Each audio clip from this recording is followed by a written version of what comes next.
चलिए अब दीपन मेहता से बात करते हैं और जानते हैं कि मार्केट में अब इस समय क्या व्यू लिया जाए। दीपन जी, गुड आफ्टरनून।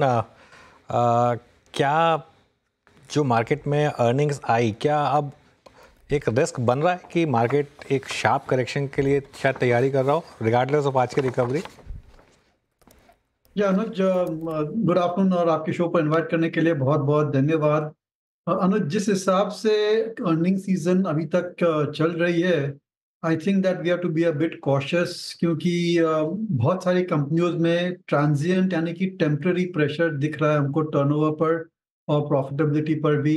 और कई सारी इंडस्ट्रीज में स्लो डाउन या could be slow down, could be base effect that is coming into play. इसलिए अगर आप अर्निंग्स मान के चलते हैं, if you believe that earnings are markets are slaves of earnings, तो आपको थोड़ा कॉशियस और थोड़ा आपको लिक्विड होना चाहिए इस मार्केट में।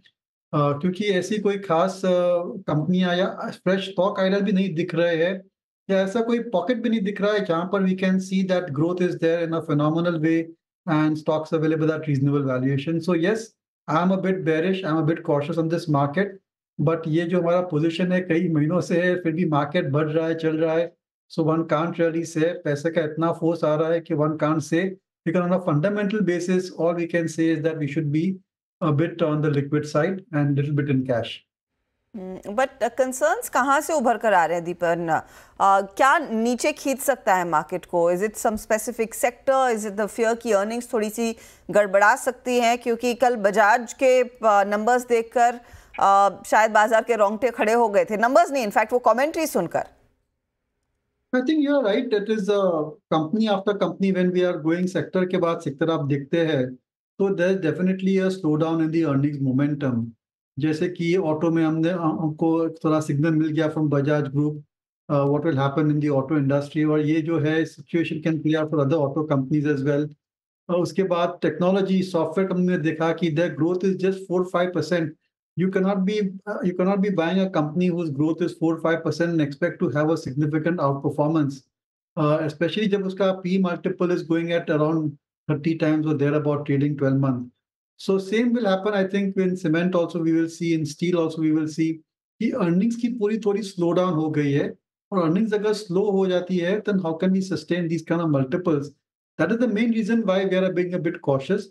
लेकिन जैसे मैंने कहा, बहुत पैसा आ रहा है, बहुत पैसा साइडलाइंस पर भी है, और पिछले जो भी बैड न्यूज आए हैं मार्केट में, फिर भी इन्वेस्टर का कॉन्फिडेंस मार्केट में रहा है and they are keeping on buying. So who knows, even in the face of bad results we may still see people buying in the stock market.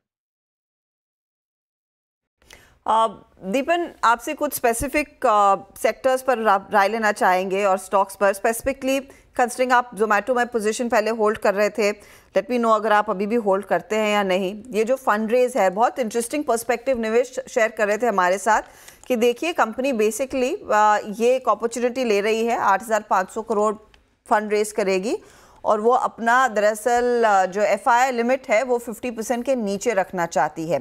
इस QIP के ज़रिए जो भी आएगा उसमें करीब 3% तक का डाइल्यूशन होता हुआ दिखाई देगा। क्या ये एक इंडिकेशन है कि कुछ बड़ा प्लान किया जा रहा है ब्लिंकिट के लिए, क्योंकि वहीं पर वो ई-कॉमर्स वाले FDI या फिर FPI नियम लागू होते हैं? आई डोंट थिंक कुछ बड़ा प्लान तो कर ही रहे Blinkit. They want to expand Blinkit double in 2 years time, तो उनकी प्लानिंग यही रही है। लेकिन आई थिंक वो कैश रिजर्व्स बढ़ा रहे हैं in the face of competition. अगर कंपटीशन आता है तो if you have cash then certainly you can face the competition much better. लेकिन मेरे ख्याल से ये एक अपॉर्चुनिटी मिल रही है मैनेजमेंट को फंड रेज करने के लिए, तो वो फंड रेज कर रहे हैं। तो कि शायद आगे चलते समझो मार्केट की ट्रेंड खराब हो गई है, they not able to raise the money, so they just playing a bit in advance and raising the cash levels. वैसे भी इस कंपनी में काफी कैश है और lot of cash holdings already there in this company. They just feel management would be comfortable with higher cash holdings. That's what my assessment is. Okay, बिल्कुल जोमेटो की बात हो गई यहाँ पर। दीपन, कुछ और स्टॉक्स की अगर बात करें, Bombay stock exchange, MCX exchanges, इन पर इस समय अब क्या भी बन रहा है आपका बड़ी रैली के बाद? देखिए अनुज, वन हैज टू अंडरस्टैंड कि ये जो बिजनेसेस है वो साइक्लिकल है। जी हाँ, पिछले 3-4 साल में मार्केट बढ़ता ही जा रहा है, डेरिवेटिव्स का वॉल्यूम भी बढ़ा है, and actual values of stock prices also have gone up. Cash market volumes भी बढ़े हैं बिकॉज द एक्चुअल वैल्यू पर शेयर has gone up. लेकिन ये ट्रेंड हमेशा ऐसे नहीं रहता है. Whenever there is a correction in the market, whenever volumes slow down, तो सीधा सीधा असर इन कंपनीज पर आ सकता है, एक्सचेंज पर आ सकता है. And that particular risk factor is not getting adjusted in the valuation.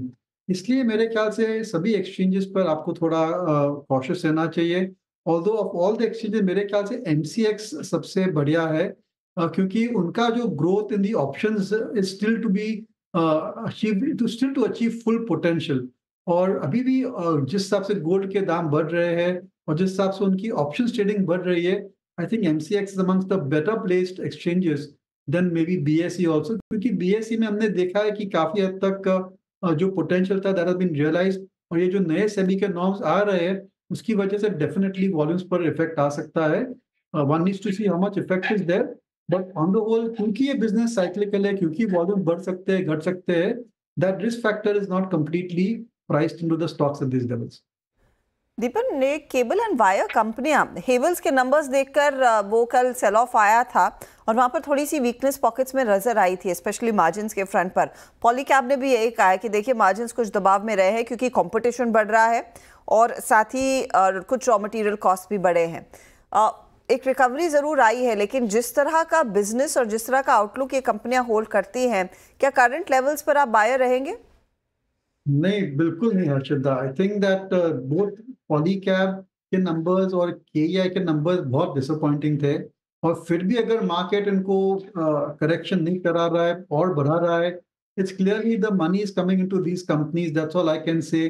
At these valuations, like KEI is putting it about 60 times, Polycab also maybe about 60-70 times or so.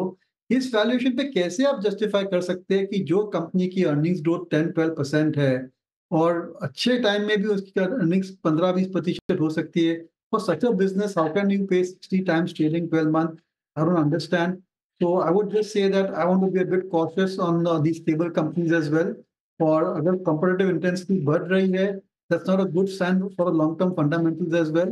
और जो उनका product mix भी है ना पॉलीकैब और KEI में, तो product mix भी थोड़ा थोड़ा एडवर्स होने लगा है, and this can continue for 2-3 more quarters. So I'm a bit surprised that we're hardly seeing any major correction despite very ordinary set of numbers. Deepan, ITC पर क्या व्यू बन रहा है इस समय? क्योंकि एक लग रहा था कि स्टॉक शायद बॉटम आउट हो गया और आगे बढ़ रहा था, लेकिन पिछले कुछ दिनों में वापस इस स्टॉक में काफी अच्छी correction I. On ITC, is it? ITC, हाँ. It's a cigarette company, ITC, right? Yes. Okay. No, Anuj, ITC जो business model है, basically it's a tobacco company. Market में कई लोग सोच रहे हैं कि ये एफएमसीजी कंपनी है. It's not FMCG company, it's basically a tobacco company. और अभी भी काफी हद तक सेल्स और profitability is driven by tobacco division. 70-80% भी कमिंग फ्रॉम देयर. और टबैको में काफी मैच्योर मार्केट है. The volumes are hard low single digit volumes. On low single digit volumes how can you justify buying a stock? Anuj, हमारी तो यही कोशिश रहती है कि we want to buy a business which can have a sustainable growth of 15% plus minimum. Only then you can get the alpha, then you can get the returns. तो जो भी कंपनियां 15% sustainable growth नहीं कर पाती है, they are out of the radar. We do not consider them as a buy. So in the same light, I think ITC also, I don't think it can grow consistently at 15% for an extended period of time. So for us, it is a complete avoid. ITC भी avoid आप कह रहे हैं कि इस समय नहीं खरीदना चाहिए. दीपन, आप हाल में आपने कुछ नया खरीदा है? What do you like in this market? Ashita, Anuj just said that my view is negative on the market. So, in fact, this earnings season बहुत disappointing रही है. Like Infosys, TCS, we thought should have reported better numbers. That did not happen. Or if you look at even some of the other companies which are coming with numbers, good quality companies, I think a bit disappointing. तो मेरे ख्याल से इस market में मेरे को और कुछ भी नहीं खरीदना है. Opportunistically, whenever market is rising, you look at exiting and sit on cash for the time being. तो कैश में रहने की तैयारी यहाँ पर दीपन करते हुए. पर कोई एक सेक्टर होगा जहाँ पर होप होगा बेहतर अर्निंग्स का, जहाँ पर स्थिति इतनी ना बिगड़े? एनीथिंग लाइक दैट, या फिर you want to go absolutely neutral और सरप्राइज आए तो आए? Sorry, the voice is not very clear, Ashita. We are asking which question, about which? मैं ये पूछ रही हूँ कि कोई एक ऐसा सेक्टर तो होगा जहाँ पर आप, सेक्टर या फिर स्टॉक जहां पर आप इंतजार कर रहे हैं उस पर्टिकुलर ग्रीन फ्लैग का कि सिग्नल मिले नंबर्स में, कमेंट्री में, और फिर पोजीशन लेना शुरू करेंगे, या फिर आप एब्सोल्युटली न्यूट्रल रहना चाहेंगे इस समय?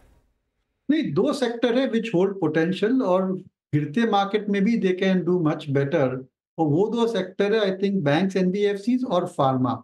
यहाँ पर selectively we can see some stocks out performing. अगर मार्केट गिरता है तो दे विल फॉल लेस, अगर मार्केट स्टेबल है तो they can certainly out perform also, क्योंकि valuations at least the banking NBFC side reasonable है as compare to what the underlying growth can be, और उनकी growth rate certainly have slow down but still they are quite respectable in that 10, 12, 15% type of a zone. So मेरे ख्याल से investor को trading और investment position में banks और NBFC पर ओवरवेट रहना चाहिए, और जो under performance we have seen in the banking sector, वो that may get corrected over the next few months और so. And on a growth basis I think pharma अच्छा लग रहा है, large cap pharma, mid cap pharma. वहां पर जो US FDA की जो एक्शन रहती है, रेगुलेटरी प्रॉब्लम्स रहते हैं, वो थोड़े कम हो चुके हैं, और जो अपनी फार्मा कंपनीज है they have made many applications for new molecules which will get launch, और जो यूएस में प्राइसिंग प्रेशर था वो भी थोड़ा कम हो गया है। तो मेरे ख्याल से I would like to definitely be overweight on pharma and on banks. Other sectors let's be neutral to underweight I think. तो बैंक्स और फार्माज, ये इनफैक्ट वो पॉकेट है जिस पर दीपन ज़्यादा फोकस करना चाहेंगे। Deepan, pleasure speaking to you, have a great weekend. शुक्रिया हमारे लिए समय निकालने के लिए।